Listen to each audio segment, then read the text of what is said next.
and the bar across the street, which was 10 Marges at the time. And then my parents, Larry and Mavis, that when the races were over, we were packed. I mean, you literally could not get through. There'd be 4 deep at the bar, and the bar and the dining room were split by a partition. Elwin, he had a title. I think he gave it to himself. He was called Squire Elwin Davis. He was born in 1880. He died in 1976. Elwin kept a diary from the time he was 16 until the end of 1975, not long before he died.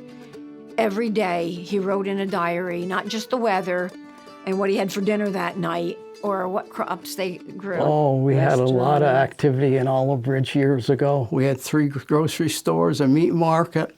We had a bar room and a restaurant, several dairy farms.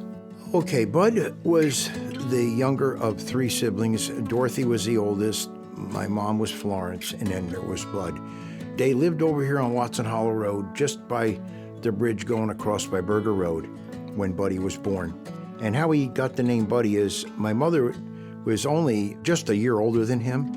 It was DeForest and Frank who owned the Bishop Falls house, which was a really great boarding house. One of the things I read that was so devastating is shortly before they got notice that they had to move, they had just added 10 rooms to their place, which was a big deal in those days. And so they must have been relatively prosperous.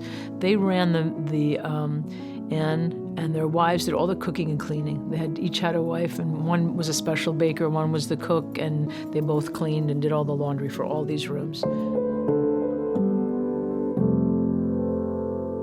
At that time, going to the Bushkill School was 2 miles from there.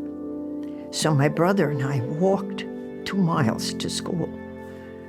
Until one day a man come along. Now you wouldn't do this today, but a man came along with a little black car and stops and he says, "You need a ride? Are you going up Moon Road?"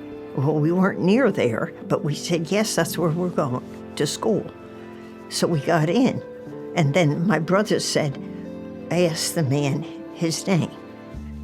And you know, I can remember his name, but don't ask what I did yesterday. You know what I mean?